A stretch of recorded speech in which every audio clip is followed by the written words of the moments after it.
Thank you. Thank you, Lou. So much. Thank you. Well, I think at last we could finally talk about a president that most of us can agree on, or at least I hope so. I love Abraham Lincoln. I literally love him. And I have spent my life, my professional life, learning from him and reading him and loving him. And I want you to love him as well. I want you to realize that you too can learn from him. And in order to do that, we have to begin by humanizing him, because to talk about Lincoln is to talk about someone who's been so cast into marble and limestone and bronze that we almost lose that fact of his humanity. So to recover his humanity is to begin the process of understanding perhaps just why it is that he's considered so great and what it is that we can learn from him. So what I want to do is I just want to tell you some stories in the next 15 minutes or so about Abraham Lincoln. You're a smart audience, so I don't need to draw the line between his life and leadership, although I think in many cases you'll see clearly what those connections are. To begin, it's important to frame his personality. It's significant to know the obstacles that he overcame. One of them was melancholia. We know this. He suffered from the blues. They called it hypos in the 19th century, short for hypochondria. He had these periods of devastating depression. One of his friends once said that Lincoln is so depressed we had to keep sharp objects away from him for fear that he would hurt himself. Compounding that was his appearance. Now, I have kept a file of people's reactions every time they saw Abraham Lincoln. And what's astonishing is they all thought he was one of the ugliest people they've ever met. He was 6'3", gangly, awkward, huge elephantine ears, a big Adam's apple. Everyone was struck at difference. I'll give you one example. The poet Walt Whitman volunteered in the hospitals around Washington, D.C. during the Civil War. He writes home a letter to his mother in which he says, "I see the president nearly every day. He is like a Hoosier Michelangelo, so awful ugly, he's nearly beautiful."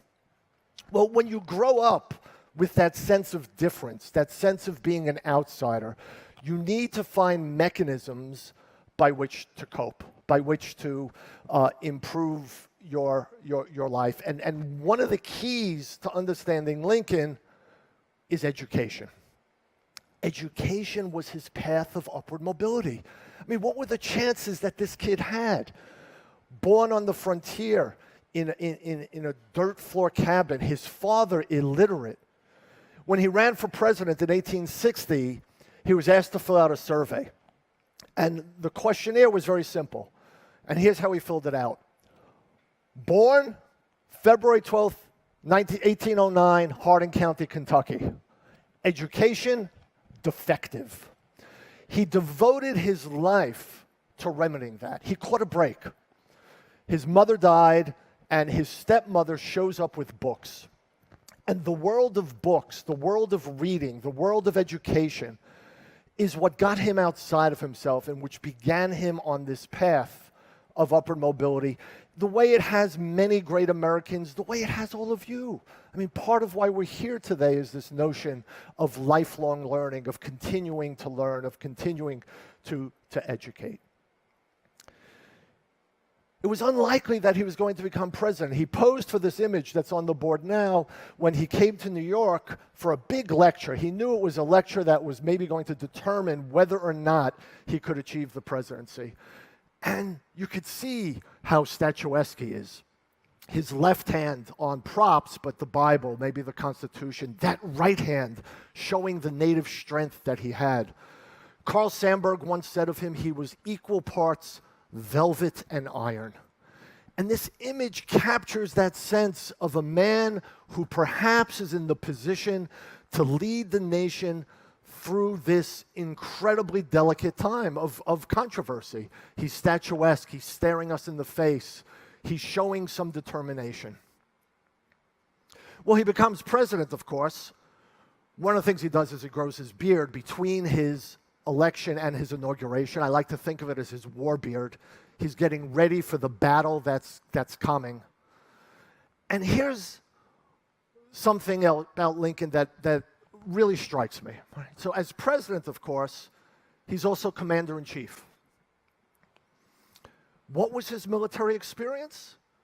He was a volunteer militia captain in Black Hawk's War back in 1830-31. He said his entire military experience consisted of being attacked by a swarm of bloody mosquitoes. And yet, typical Lincoln, he read, he studied, he prepared. We know this. We have the slips that the White House sent to the Library of Congress for the books he wanted to read. He orders Henry Halleck's Principles of Military Science and Art, and he involves himself as commander-in-chief. But here's a clearer example of what I think is part of his profundity as a leader. I want to give you two examples of what he did as commander-in-chief. I think both of them are striking. In the summer of 1863, he had a discussion with General Grant about how best to attack Vicksburg. And he and Grant disagreed. And the two of them went back and forth in this discussion, and Grant went ahead and did what he wanted to do. I carry around random Lincoln letters with me at all times. After the successful campaign against Vicksburg, here's what Lincoln wrote to Grant. I now wish to make the personal acknowledgement that you were right and I was wrong. Can you imagine that? Imagine that as a lesson in leadership for those of you who are in that position. How often leaders want to appear to be beyond criticism. How often they will not admit that they made a mistake. But here he is telling his general, you were right, I was wrong. I'll give you one other example. There are lots of examples. This one is particularly striking. The Battle of Gettysburg is completed, July 3rd, 1863. Momentous victory for the Union, the high watermark of the Confederacy. But in the immediate aftermath of the battle, Robert E. Lee was trapped against the rising waters of the Potomac on his retreat. And had Meade, the general, summoned the energy to pursue Lee, the war probably would have ended right then and there. Lincoln writes a letter to Meade congratulating him on the victory, but then he goes on to say, my dear general, I do not believe you appreciate the magnitude of the misfortune involved in Lee's escape. He was within your grasp. To have closed upon him in connection with the other successes, the war would have ended. As it is, it will now be prolonged indefinitely. He goes on and on and on in this long paragraph, and he stops and he concludes, your golden opportunity is gone. I am distressed immeasurably because of it. He never sent the letter. He wrote it, he got his feelings out, and he filed it away. It's a good thing they didn't have email back then, because if he hit send, it would have been a real problem. Again, it's an example, I think, of extraordinary leadership. There are times when you are disappointed, even disgusted with what someone has done, but you know that to chastise them is somehow to create an impediment that will make it harder for them to succeed at the next level. Anyway, there's example after example after example of this about Lincoln as a leader, as the commander-in-chief, using his skills to keep a Union army intact that, at least for the first 2 years of the war, was routinely getting destroyed. There's something else about Lincoln that I think all of us must admire. And it's this. He changed his mind over time.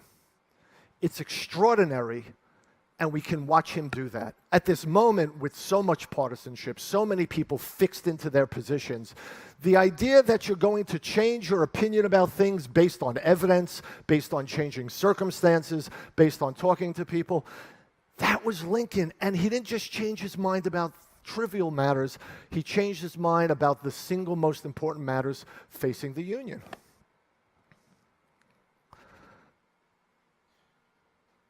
Here he is meeting with those generals over whom he was commander-in-chief. And here he is struggling to figure out what to do about the slaves. In 1854, Lincoln gave a speech at Peoria in which he said, "I do not believe blacks and whites can live together peaceably in this country." And he advocated for what was called colonization. He wanted them all to voluntarily migrate to other places. Liberia is founded as a colony for freed blacks. He was looking to South America. He was looking to the Dominican Republic. And he went even further. He said in that speech, "I do not believe in the political and social equality of blacks." That's 1854. Here he is in the summer of 1862 trying to decide on issuing an Emancipation Proclamation that's going to free the enslaved persons. And I love this image. I use this image on the cover of my book, which studies this period of Lincoln's life. It's called Lincoln's 100 Days. The period between when he announces that he's going to free the slaves, he does that on September 22nd, 1862, and he actually frees them. And what I like about this is we have these images of Lincoln that are called hagiography, right? Sainthood pictures. But here he is in his nightshirt, his little slipper socks. I look at this sometimes like a Where's Waldo picture almost. And look at all the details. He has the Bible and the Constitution on his lap. He's got all these different sources on his desk, Calhoun, petitions. His coat is thrown over his trunk. His maul is on a map of the Confederacy. It's the struggle to figure out what to do and how to do it. Not only does he then, having made the decision, refuse to back down under tremendous pressure to do so. We're talking about the abolition of slavery, or at least the emancipation of those slaves in the Confederacy. He not only issues the Emancipation Proclamation on January 1st, it takes another step as well that shows how Lincoln changed his mind.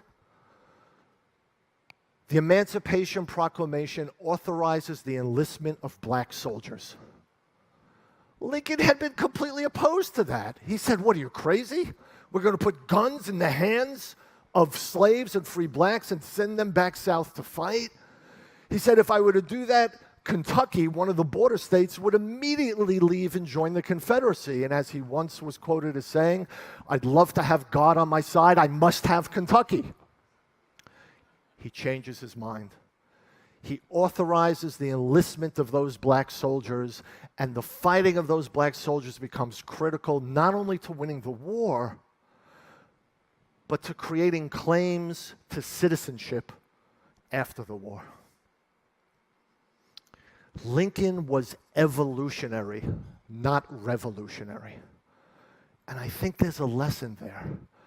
Take your time, be gradual, consider everything, but when you're ready to act, act, and act decisively.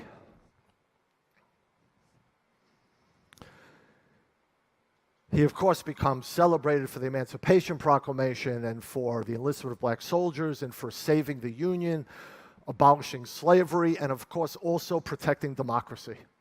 Because democracy was what is at the heart of everything that drove Lincoln. That's the meaning of the Gettysburg Address. Government of the people, by the people, for the people, shall not perish from this earth. And that's what galled him. It galled him that in response to an election, 11 states tried to leave the Union. He said there's a lot of ways to respond to an election that you don't approve of. You wait 4 years, you vote again, you could hold a constitutional convention, you could even have a revolutionary overthrow of the government. What you can't do is leave. And he insisted on holding the election of 1864 because that to him is what this was about. It was about finding the way to defend and protect democracy. Look at that image. Compare that image to the one a few slides earlier that just showed him so much younger. We know how the office ages its occupant. This is taken in February of 1865. It's one of the last photos taken of him. The war is winding down in April. On April 11th, 1865, Lincoln is prepared to give a final speech. What's he going to say? Everyone wants to know. It's momentous, this war that devastated families on both sides. There isn't a family that didn't suffer loss. He carried all that on his shoulders as president and commander-in-chief. He also suffered the personal loss of his son Willie in the White House in February of 1862. In that speech, he stands before a crowd spread out in front of the White House lawn, and he talks about Reconstruction. He talks about stitching back together this nation. And he publicly endorses giving the right to vote to black men. This is a man who 10 years earlier said, "I do not believe in the political and social equality of blacks."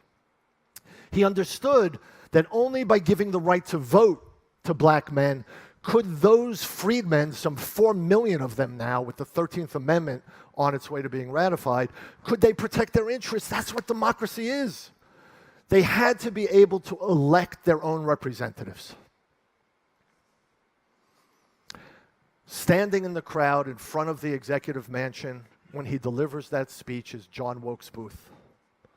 And John Wilkes Booth turns to Lewis Powell and he says, "That means N-word citizenship. That's the last speech he'll ever give." 3 days later, on Good Friday, April 14th, he acts. It's a sad, sad moment, of course. We know that that afternoon, he and Mary Todd took a carriage ride. And this man who suffered so from melancholy and from sadness and from just problems of making it through the world, he takes a carriage ride with Mary Todd, and he says to her that afternoon, "Today the war is over, and I am happy." They thought about the plans that they would make for after the end of his second term, but of course, it was not to be. I began by telling you that I love Abraham Lincoln. I want to tell you about someone else who loved Lincoln, W.E.B. Du Bois. W.E.B. Du Bois was one of the founders of the NAACP. He was a historian, the editor of Crisis Magazine, the first African American to get a PhD from Harvard University. Du Bois, at the time of the dedication of the Lincoln Memorial, is thinking really hard about this guy Lincoln. Thinking really hard about that image that I just had up on the screen. If we could go back to that final image. And he was writing about it, and here's what he said. He said, "I love him not because he was perfect, but because he wasn't, and yet he triumphed. The world is full of illegitimate children. The world is full of people who are educated in the gutter. The world is full of people born hating and despising their fellows. To these I love to say, do you see this man? He was one of you, but he became Abraham Lincoln." Thank you all. Thank you. That was good.